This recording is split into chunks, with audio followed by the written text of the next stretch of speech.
सुबह से जो चर्चा चल रही है उसको मैंने बारीकी से सुना है। मुझे लगता है या तो निर्दोष भाव से या तो राजनीतिक कारणों से ढेर सारी भ्रांतियां कई सदस्यों के मन में भी है और कई सारी भ्रांतियां सदन के माध्यम से, आपके माध्यम से पूरे देश भर में फैलाने का प्रयास भी हो रहा है। बिल पर चर्चा का जवाब तो माननीय रिज्जू साहब देंगे। मैं कुछ बातें यहां रखी है, इसको मेरी समझ के हिसाब से क्लैरिफाई करने का जरूर प्रयास करूंगा। मन ये वक्त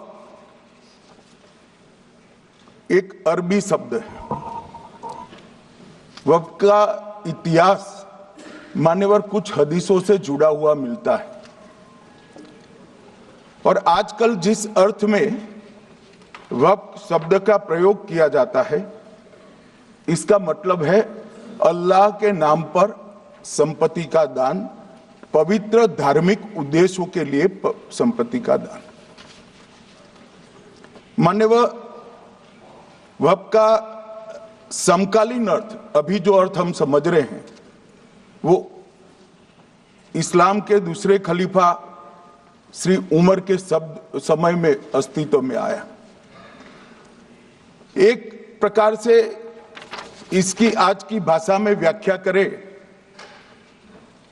तो वक्फ एक प्रकार का चैरिटेबल एंडोनमेंट है और जहां एक व्यक्ति संपत्ति, भूमि या मूल्यवान संपत्ति धार्मिक या सामाजिक भलाई के लिए दान करता है बिना उसको वापस लेने के उद्देश्य से, वहां वक्फ की रचना करती। इसमें दान देता है, वो शब्द का बड़ा महत्व है। दान उस चीज का ही कर्ज किया जा सकता है जो हमारा है। सरकारी संपत्ति का दान मैं नहीं कर सकता मान्यवर, किसी और की संपत्ति का दान मैं नहीं कर सकता। दान उसी चीज का किया जाता है जो हमारा है मान्यवर। इसी विषय पर ये सारा जो बहस चल रहा है। भारत का जहां तक सवाल है, दिल्ली में सल्तनत काल के प्रारंभ में मुइज़्ज़ुद्दीन घोरी के समय पर पहली बार वक्फ अस्तित्व में आया। अंग्रेजों के जमाने में 1863 के धार्मिक दान अधिनियम से चलता था। बाद में चैरिटेबल प्रॉपर्टीज एक्ट 1890 से चला। उसके बाद 1913 में मुसलमान वक्फ वैलिडेटिंग एक्ट अस्तित्व में आया। तब तक ये सारी प्रक्रियाएं चैरिटेबल एक्ट के तहत चलती थी। मान्यवर आजादी के बाद वही एक्ट को 1954 में वक्फ के केंद्रीकरण के लिए बदला गया। 95 में वक्फ न्याय अधिकरण और वक्फ बोर्डों की स्थापना की। अब ध्यान से सुनिएगा मान्यवर, वक्फ परिषद और वक्फ बोर्ड ये 1995 से आए। ये पूरा झगड़ा जो चल रहा है, आपने नॉन हिंदू को रख दिया और नॉन मुस्लिम को रख दिया, गैर मुस्लिम को रखा। वो झगड़ा वक्फ में दखल करने का है। पहले तो वक्फ में कोई गैर इस्लामिक सदस्य आएगा ही नहीं, ये स्पष्टता समझ लीजिए। ना मुतवल्ली गैर इस्लामिक होगा, ना वाकिफ गैर इस्लामी होगा। मान्यवर वहां कोई प्रोविजन नहीं है। जो धार्मिक संस्थाओं का संचालन करते हैं उसमें कोई गैर मुस्लिम व्यक्ति रखने का प्रावधान किया भी नहीं है, हम करना भी नहीं चाहते हैं मान्यवर। इसलिए जो बड़े बड़े भाषण करते हैं कि समानता का अधिकार चला गया, दो धर्मों के बीच में समानता नहीं रही, मुसलमानों के धार्मिक अधिकारों के बीच में दखल खड़ी हो जाएगी, कुछ नहीं होने वाला मान्यवर। इस दृष्टि से देखें तो 1995 तक वक्फ की काउंसिल और वक्फ बोर्ड था ही नहीं, वो तो 95 से आया। और मान्यवर, ये जो भ्रम खड़ा किया जाता है कि ये एक्ट मुस्लिम भाइयों के धार्मिक क्रियाकलापों के अंदर, उनके दान की हुई संपत्ति के अंदर दखल करने का है, ये बहुत बड़ी भ्रांति फैलाकर माइनॉरिटी को डराकर अपनी वोट बैंक खड़ी करने के लिए किया जा रहा है। मान्यवर, कहां पर गैर मुस्लिम सदस्य रखे जाएंगे? परिषद में और वक्फ बोर्ड में। उसका काम क्या है? उनका काम धार्मिक क्रियाकलापों को कुछ चलाने का नहीं है।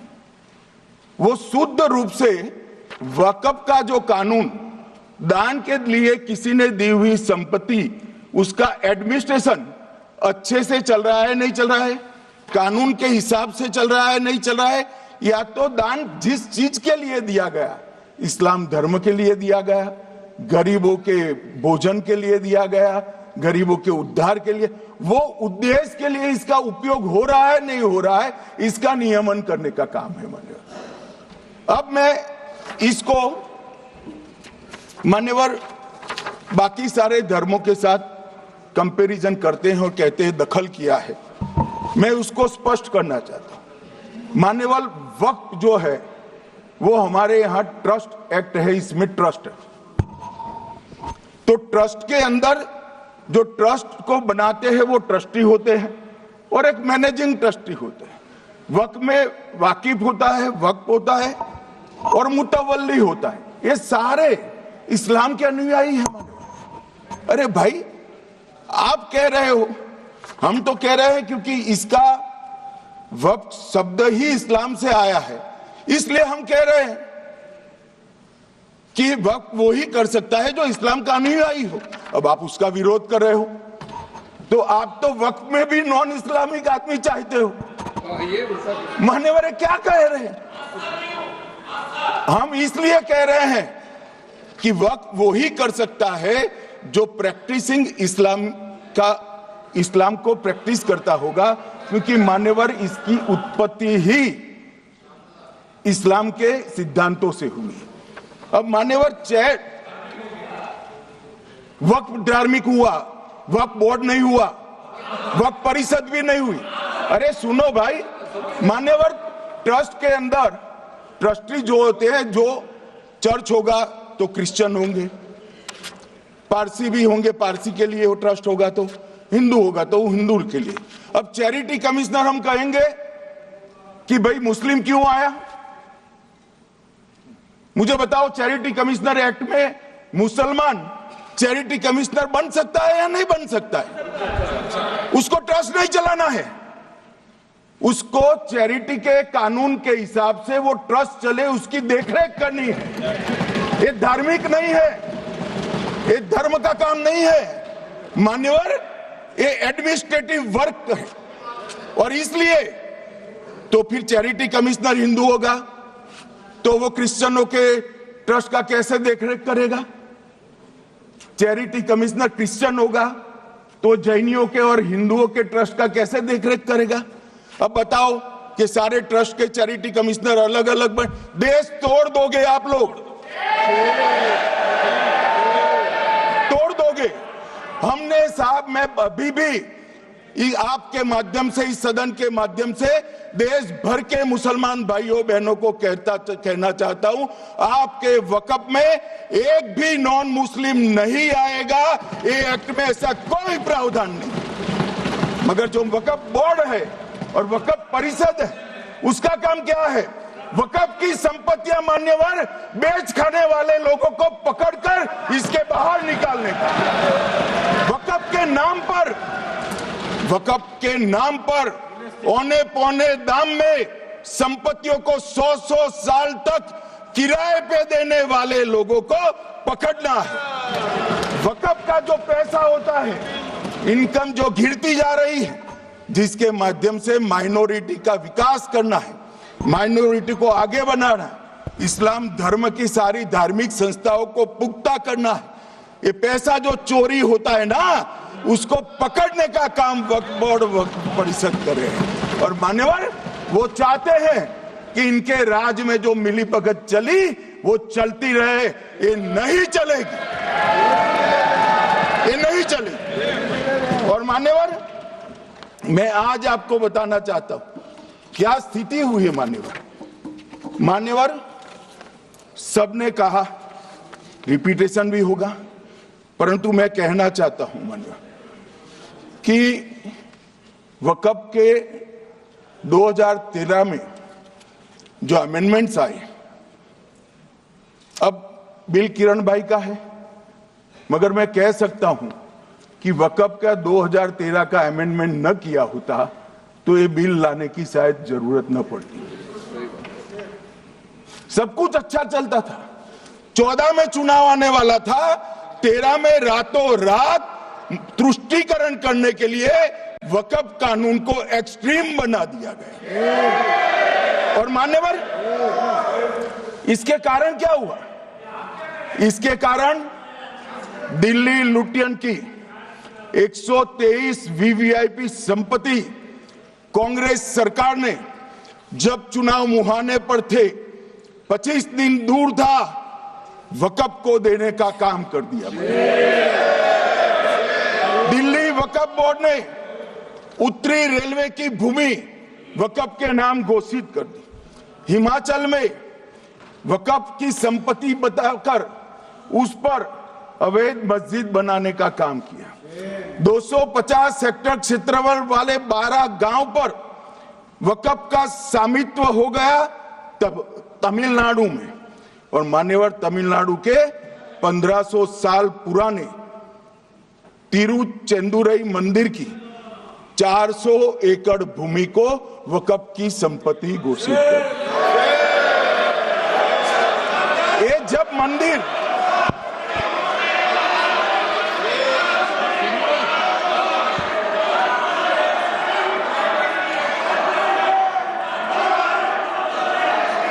मौका मिले जब अपनी बात कह देना, प्लीज बैठिए।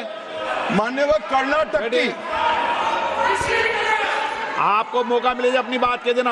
आप भी बहुत मिसलीड करते हैं, बैठिए। गृह मंत्री जी। मान्यवर, कर्नाटक की मणिपट्टी समिति का रिपोर्ट में पढ़ रहा हूं, इसमें मेरा कुछ नहीं है, खड़े मत हो जाना। ये मणिपट्टी समिति का रिपोर्ट है। 29,000 एकड़ भूमि वक्फ की बिजनेस के उपयोग के लिए किराए पर दे दी। मान्यवर, 2001 से 12 के बीच 2 लाख करोड़ की वक्फ की संपत्ति निजी संस्थानों को हस्तांतरित कर दी 100 साल की लीज पर। मान्यवर, बेंगलुरु में उच्च न्यायालय में बीच में पढ़ना पड़ा, 602 एकड़ भूमि को जब्त करने से रोकना पड़ा। विजयपुर कर्नाटक के होनवाड़ गांव की 1500 एकड़ भूमि पर दावा कर उसको विवाद में डाला और 500 करोड़ की संपत्ति जिस भूमि का मूल्य है वहां 5 स्टार होटल को महीने 12,000 रुपए के किराए से दे दिया। अब मान्यवर ये कहते हैं कि इसका हिसाब किताब न करो, इसकी देखरेख न करो। भाई, ये पैसा जो है देश के गरीब मुसलमान का है, ये गन्ना सोटों की चोरी के लिए नहीं, ये इसको रोकने के लिए। और इनके जो ठेकेदार बैठे हैं मान्यवर, ये यहां गरज गरज कर बोलते हैं, खुद तो समझे बगैर बोलते हैं, कुछ समझ कर बोलते हैं। उनको लगता है कि इससे हम जीत जाएंगे। मान्यवर, कर्नाटक में दत्तापीठ के मंदिर पर क्लेम किया, तालीपरंबा 75 साल पुराने एक दावे के आधार पर 600 एकड़ जमीन का दावा किया और ईसाई समुदाय की भी ढेर सारी जमीनों पर कब्जा कर लिया गया। मान्यवर, आज देश के कई गणमान्य चर्च और चर्च के समूह वक्फ बिल का समर्थन कर रहे हैं। उनको लगता है कि इसका विरोध कर हम मुस्लिम भाइयों की सिंपैथी जीतकर अपनी वोट बैंक पक्का करेंगे, उसमें कोई फायदा नहीं होगा अखिलेश। इसलिए कि 4 साल में मुस्लिम भाइयों को मालूम पड़ जाएगा कि कानून तो उनके फायदे में है। और इसके साथ ये दक्षिण के सारे जो सांसद बोल रहे हैं, अपनी अपनी कॉन्स्टिट्यूंसी में सारे चर्च को मान्यवर नाराज कर रहे हैं, उनको पता नहीं, सारे चर्च को नाराज कर रहे हैं।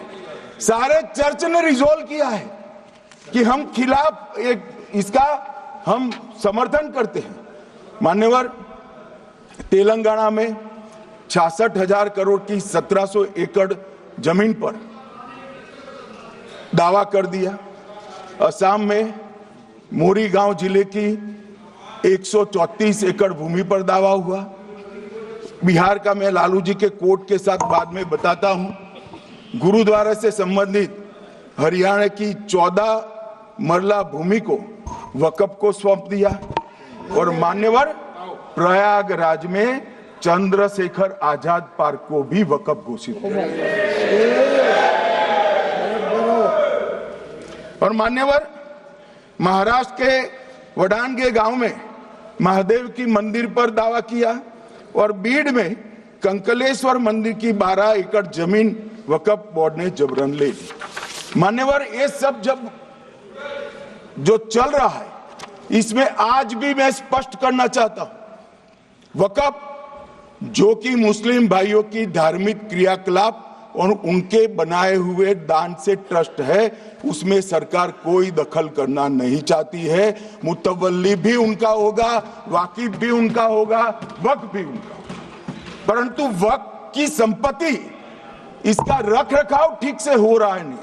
वक्फ का संचालन कानून के हिसाब से हो रहा है, निजी उपयोग के हिसाब से। सैकड़ों साल पहले किसी बादशाह ने दान किया, हमारी भाषा में कहो तो धर्मादा किया।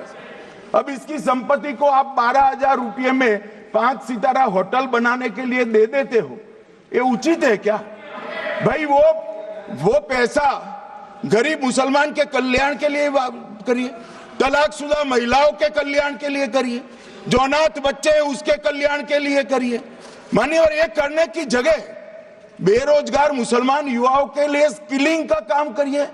लाखों करोड़ों रुपए की भूमि मान्यवर, और इनकम 126 करोड़ रुपया। रेलवे की जितनी जमीन है, जिसमें हजारों करोड़ लाखों करोड़ का रेलवे का कारोबार चलता है, इतनी भूमि वक्फ के पास है और इनकम 126 करोड़ रुपए। मान्यवर कहते हैं कि इनकम का क्या उद्देश्य है?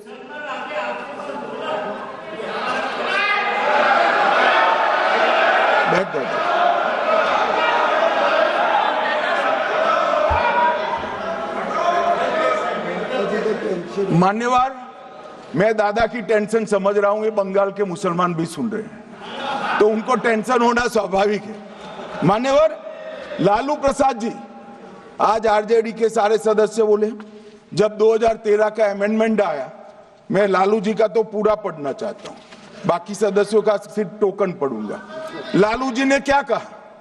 मैडम, सरकार जो यह संशोधन विधेयक पेश किया है, सरकार की पहल का हम स्वागत करते हैं।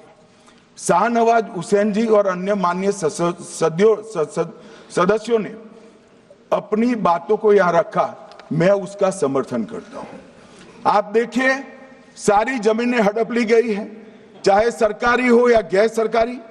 वक्फ बोर्ड में जो काम करने वाले लोग हैं, उनके द्वारा सारी प्राइम लैंड को बेच दिया गया है। पटना में ही डाक बंगले की जितनी प्रॉपर्टी थी, सब पर अपार्टमेंट बन गए। इस तरह की काफी लूट खसोट हुई है।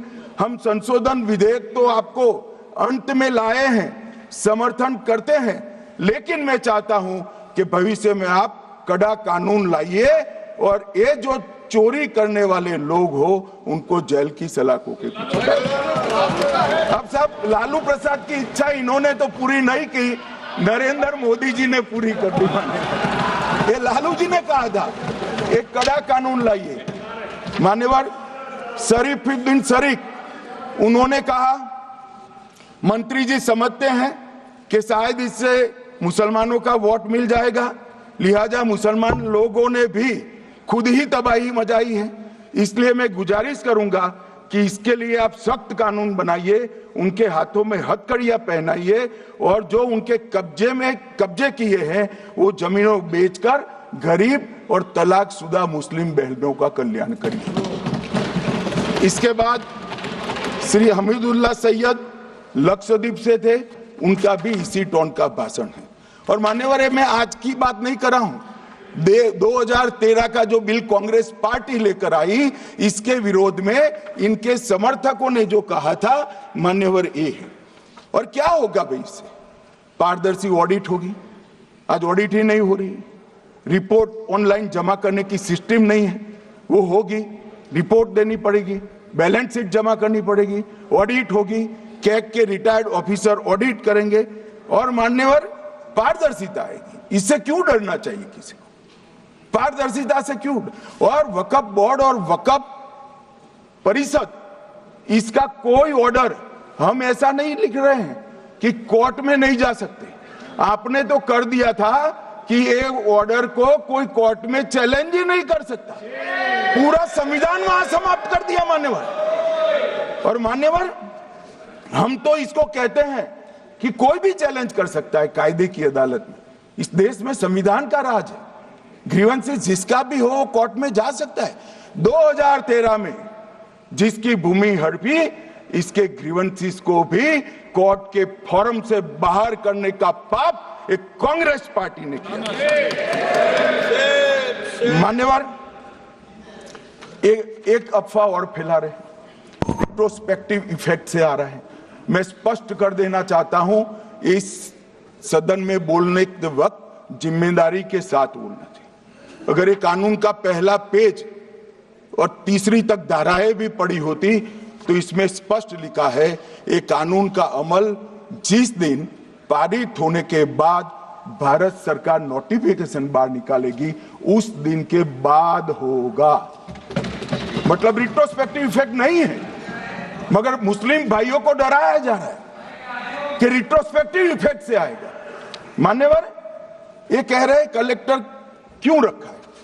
मुझे एक बात बताओ भाई, जो बता सकते हैं, अगर किसी मंदिर के लिए जमीन खरीदनी है तो जमीन की मालिकी किसकी है वो हमारे देश में कौन तय करता है? सबको मालूम है, कलेक्टर करता है सर, रेवेन्यू ऑफिसर वही है। तो अगर वक्फ की भूमि जो वक्फ कर रहा है उसकी है या नहीं है, इसकी जांच कलेक्टर करे तो इसमें आपत्ति क्या है? वक्फ तो दान है भाई, और दान अपनी संपत्ति का किया जा सकता है, किसी और की संपत्ति का नहीं किया जा सकता। गांव में कोई बेचारा अमेरिका गया है 4 महीने पढ़ने के लिए, घूमने के लिए, आता है तो कि वक्फ घोषित हो गया। कोई कारोबार करने के लिए दिल्ली आया, आता है तो कि वक्फ घोषित हो गया। अरे ऐसा नहीं होता भाई, कलेक्टर को पूछना पड़ेगा सरकारी संपत्ति है या नहीं है, इसकी जांच करनी चाहिए या नहीं करनी चाहिए। ढेर सारे मंदिर बनते हैं, बने भी है, बनेंगे भी, ढेर सारे चर्च बने हैं, गुरुद्वारे बने हैं, सरकारी संपत्ति पर बन सकते हैं क्या? नहीं बन सकते मान्यवर। जहां वक्फ की घोषणा होती है वो भूमि सरकारी है या नहीं है वो सत्यापित करना ही चाहिए, और कलेक्टर के अलावे इसको कोई सत्यापित नहीं। मान्यवर, इन्होंने मैंने पहले भी बताया मान्यवर, कोर्ट को भी रास्ते से निकाल दिया। मैं बाद में बात करता हूं मान्यवर, ये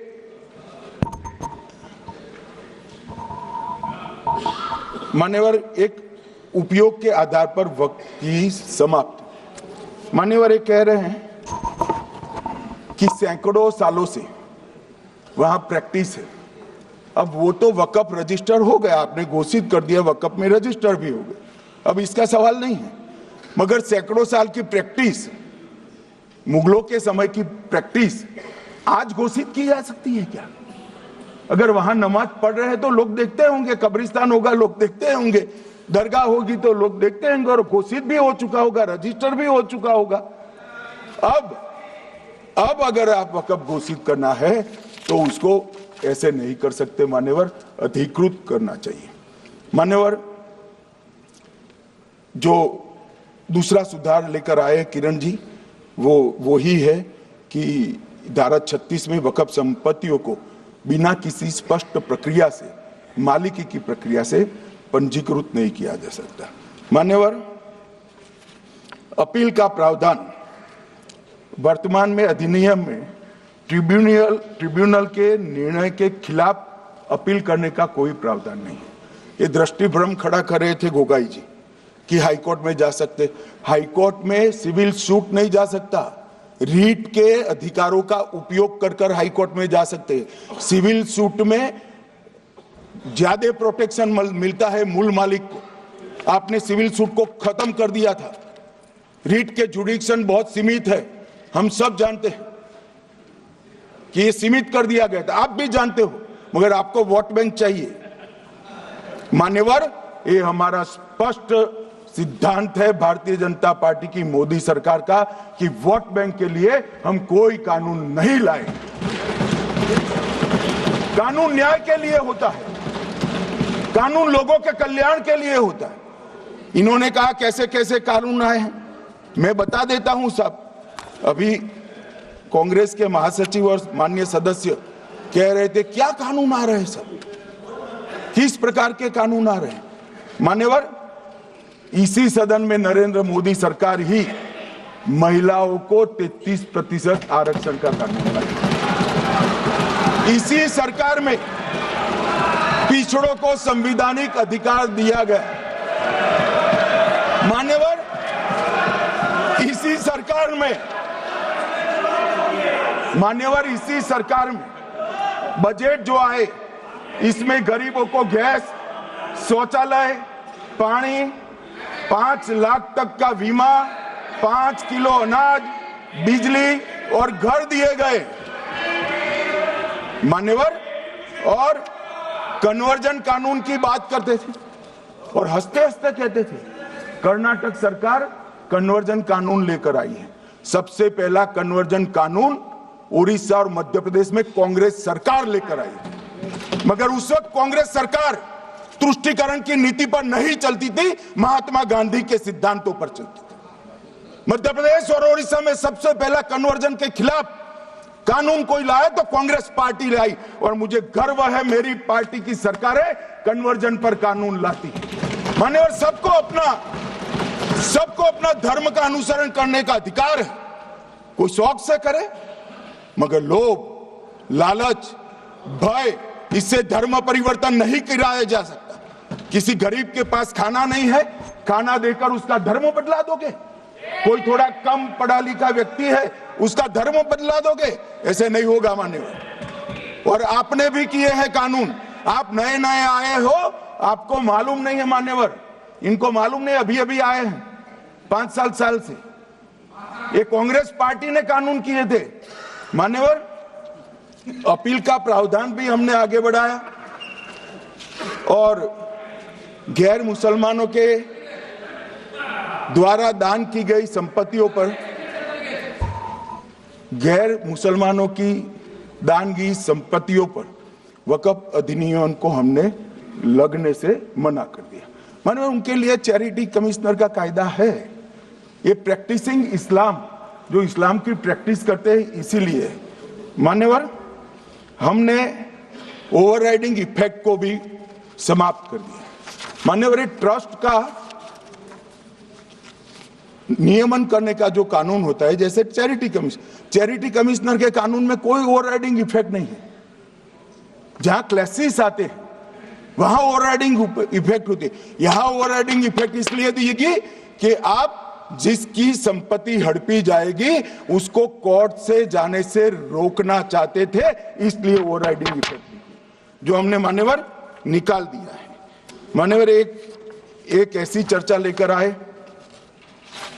कि चर्चा नहीं, मैं आपको बताना चाहता हूं 2013 में जो अमेंडमेंट बिल आया, जिसके कारण ये बिल लाना पड़ा, वो बिल में कुल मिलाकर 5.4 घंटे चर्चा हुई थी, 5.5 घंटे दोनों सदन मिलाकर। और इस बिल में दोनों सदन मिलाकर 16 घंटे चर्चा हो रही है मान्यवर, 16 घंटे। इसके अलावे हमने डिमांड किया समिति बनाओ, समिति भी बनाई, 38 मीटिंगें हुई, 113 घंटे चर्चा हुई, 284 हितधारक बनाए गए। वक्फ बोर्डों की संख्या जो उपस्थित वक्फ बोर्ड भी हुए राज्यों के 25 हुए, राज्य सरकार के प्रतिनिधि 15 राज्य सरकारों के आए, सांसद 8 हुए, विधायक विधान परिषद 7 हुए और अध्ययन दौरे 3 किए गए और अल्पसंख्यक आयोगों को भी 5 बुलाया गया। ये सबसे 92.68 लाख करीब 1 करोड़ सुझाव देश भर से ऑनलाइन आए। इसकी मीमांसा कर ये कानून बना है। आप ऐसे इसको खारिज नहीं कर सकते हो भाई, पूरी प्रक्रिया को। आप जो कर रहे हैं 5.5 घंटे की प्रक्रिया, ये बहुत लोकतांत्रिक प्रक्रिया है और हम 16 घंटे चर्चा करते हैं कि चर्चा आपके अनुरूप चर्चा नहीं हो सकती। ये सदन में हर सदस्य बोलने के लिए स्वतंत्र है, कोई परिवार की यहां चलती नहीं है। ये तो जनता के नुमाइंदे हैं, किसी की कृपा से नहीं आए हैं। मान्यवर, जो दिल में है, जो जनता की आवाज है, वो रखेंगे। मान्यवर, एक सदस्य द्वारा कहा गया कि ये मिसलीडिंग है कि पुराने कानून में 2013 के जो अमेंडमेंट्स थे उसमें अपील का प्रोविजन था। अब मैं कहना चाहता हूं 83(9) उसमें अधिकरण द्वारा किए गए किसी भी विनिश्चय का आदेश विरुद्ध, चाहे वो अंतरिम हो या फाइनल, इस पर अपील नहीं हो सकती। इसका मतलब अपील का प्रोविजन आपने रखा ही नहीं था।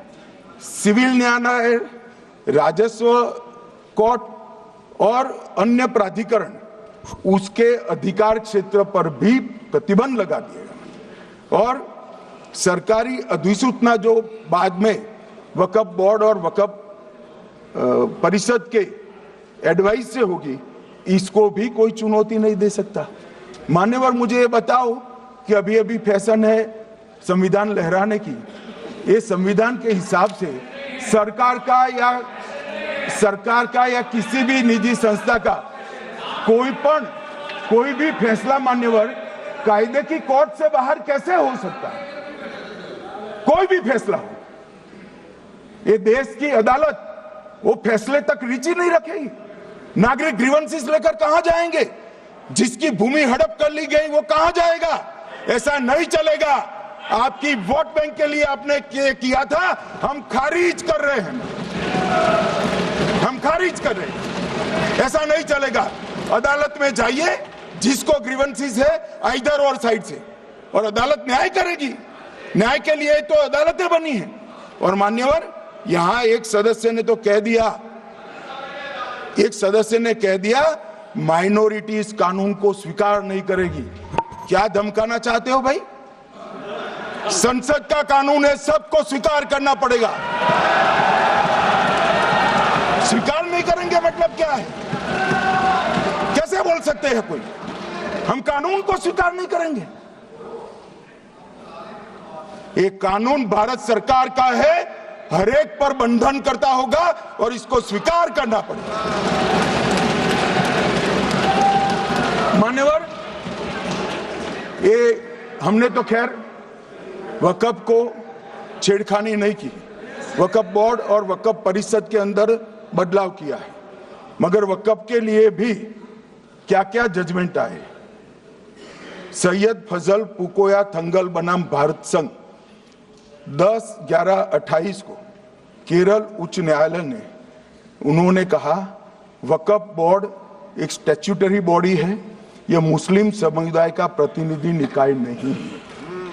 इसका फंक्शनिंग मान्यवर एडमिनिस्ट्रेटिव है। धार्मिक क्रियाकलापों को तो वक्फ ने करना है, चाहे कब्रिस्तान हो, चाहे दरगाह हो, चाहे मस्जिद हो, चाहे चैरिटी का काम, वो वक्फ बोर्ड को नहीं करना है भाई।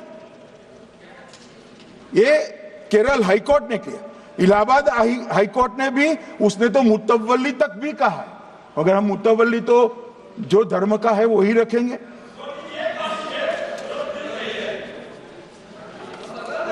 मान्यवर, इन्होंने कहा एक मुतवल्ली के कर्तव्य विशुद्ध रूप से धर्म निरपेक्ष कैरेक्टर है, मगर हम मुतवल्ली को छू नहीं रहे। मान्यवर ये कह रहे थे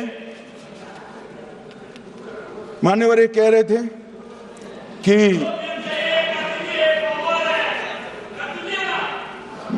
मान्यवर ये कह रहे थे कि कोई गड़बड़ियां नहीं हुई। मान्यवर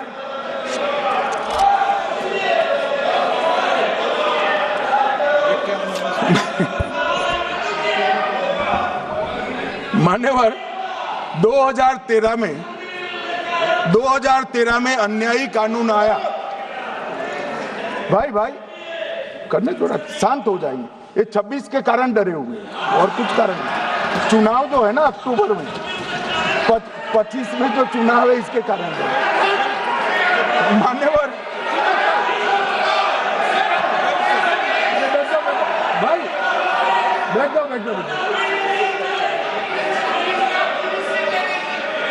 मान्यवर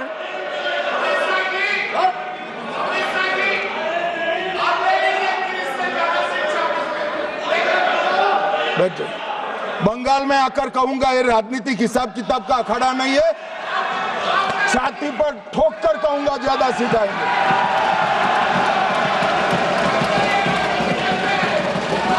मान्यवर 2013 के, अरे बैठ जाओ वकील साहब बैठ जाइए। मान्यवर 2013 में वो भी रिपीट होने वाले हैं।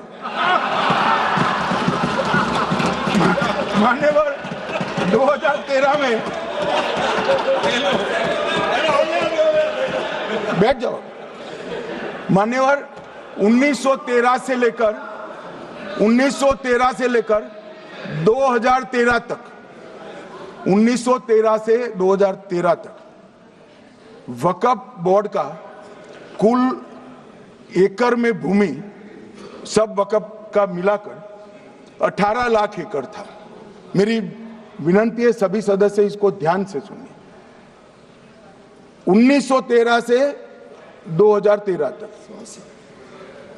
18 लाख एकड़ और 13 से 25 तक एक कानून बनने का परिणाम क्या आया और नई 21 लाख एकड़ भूमि बढ़ गई।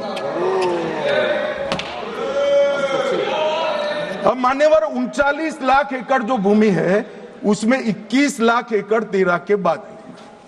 अब ये कह रहे हैं कि इसका दुरुपयोग नहीं हो रहा है।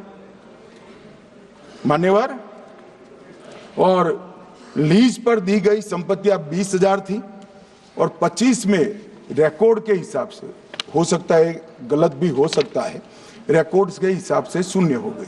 तो मान्यवर संपत्तियां कहां गई? मान्यवर बेच दी गई।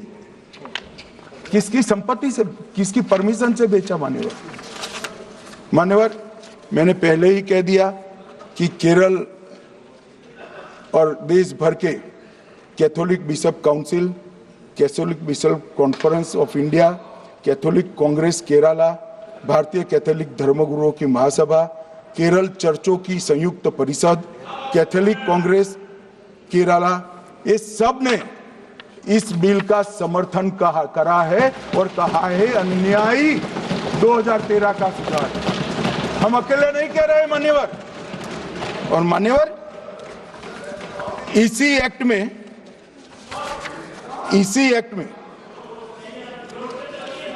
हमने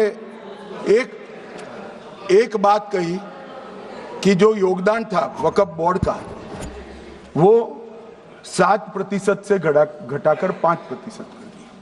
मान्यवर अब ये जो कह रहे हैं ये मुसलमान भाइयों के हित में कह रहे हैं, जिसका विरोध कर रहे हैं, या अहित में? अगर 7 से 5% हमने कम किया तो ये कहां जाएगा? वो वक्फ में रहेगा। वक्फ बोर्ड का कम किया है। जो मस्जिद चल रही है उसको हमने 2% बढ़ाया है। ये उल्टा क्या समझ रहे हैं? मान्यवर, ये बिल जमीनों की सुरक्षा प्रदान करेगी। मान्यवर, किसी की जमीन अब घोषणा मात्र से वक़्फ नहीं बनेगी, उसको प्रोटेक्शन। मान्यवर, पुरातत्व विभाग और एएसआई की जमीन को हम सुरक्षा देंगे। आदिवासी भाइयों की शेड्यूल 5 और शेड्यूल 6 की जो जमीन है वो सुरक्षित हो जाएगी। निजी संपत्ति जो आम नागरिकों की है वो भी सुरक्षित हो जाएगी। और वक़्फ करने के लिए स्वामित्व को दान तो साहब अपनी संपत्ति का ही कर सकते हैं, गांव की संपत्ति का दान नहीं कर सकते। तो वक़्फ निजी संपत्ति से ही स्वामित्व के बगैर नहीं हो पाएगा। इसमें पारदर्शिता लाने के लिए सूचना की प्रक्रिया को दाखिल किया गया है। वक़्फ बोर्ड की वक़्फ की जो संपत्ति घोषित करने की अधिकार थे उसको समाप्त कर दिए, कलेक्टर से सर्टिफाइड कराना पड़ेगा और नए वक़्फ पारदर्शी तरीके से पंजीकृत भी करने पड़ेंगे। रजिस्ट्रेशन के बगैर कोई संस्था नहीं चल सकती। और मुस्लिम ट्रस्ट अब तक के जो है उसको हमने इस जो माफ करना, कई सारे ऐसे मुसलमान भाई हैं जो वक़्फ के कानून को अंदर दायरे में आना नहीं चाहते। मुझे मिले थे वोरा समाज वाले, वोरा समाज है, अहमदिया है, कई सारे ऐसे समुदाय हैं, सिया भी है, पसमंदाओं के भी कुछ ट्रस्ट हैं। वो सभी को मैं एक आनंद का समाचार देना चाहता हूं, अब मुसलमान भी ट्रस्ट एक्ट के अंदर अपना ट्रस्ट रजिस्टर करा सकता है। इसके लिए कंपलसरी नहीं है कि वो वक़्फ के कानून में भी जाए, चैरिटी कमिश्नर एक्ट के तहत वो करने वाला है। मान्यवर, भूमि के रिकॉर्ड का कार्यालय होगा, समाचार पत्र और क्षेत्रीय भाषाओं में इसकी एडवर्टाइज दी जाएगी। ढेर सारे प्रावधान मान्यवर इसके अंदर किए हैं। महिला, सिया, पसमंदा, वोरा, अहमदिया, उनका हमने समावेश किया ही है।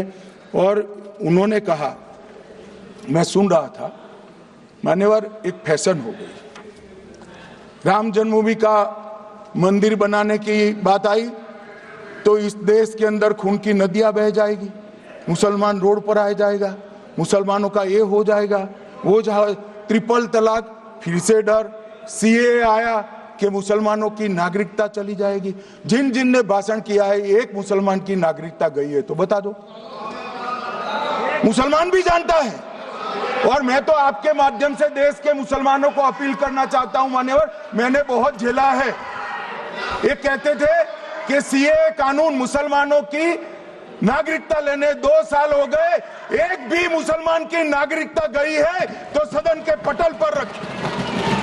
कितना झूठ फैलाया इन्होंने। मान्यवर, धारा 370 हटाई, ये कह रहे थे मुसलमानों का ये हो जाएगा, वो हो जाएगा, फिर से उमर अब्दुल्ला जीत कर आज शासन कर रहे हैं। आतंकवाद समाप्त हो गया, विकास शुरू हो गया, पर्यटन बढ़ गया। मान्यवर, एक कांग्रेस पार्टी और उसके साथियों ने मुसलमान भाइयों को डरा डरा कर अपनी वोट बैंक खड़ी करने का काम किया। हम नहीं डरा रहे मुसलमानों को, आप डरा रहे हो भाई। आप कह रहे हो ये हो जाएगा। मैं कहता हूं इस देश के नागरिक को किसी भी धर्म का हो कोई आंच नहीं आएगी। मान्यवर, ये नरेंद्र मोदी सरकार का सरकार। मान्यवर,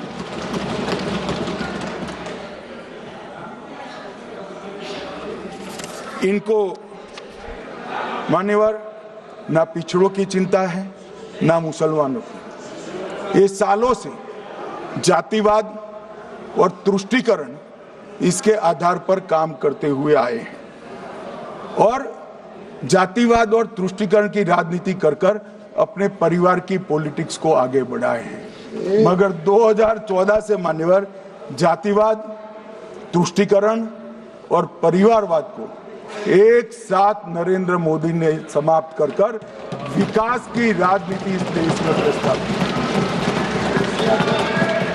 पॉलिटिक्स ऑफ परफॉर्मेंस, परफॉर्म करिए और चुनकर आइए। 3 टर्म मोदी जी को चुना है और 3 टर्म भारतीय जनता पार्टी की सरकार रहने वाली है। मेरी बात ठीक कर मान्यवर। अंत में मैं किरण जी को बहुत बहुत बधाई देना चाहता हूं कि बहुत अभ्यास कर सारे दूषणों को निकालकर वक्फ कानून को शुद्ध, पारदर्शी और उद्देश्यों को समर्पित बनाने का काम रिज्जू साहब लेकर आए हैं। मैं इसका समर्थन करता हूं।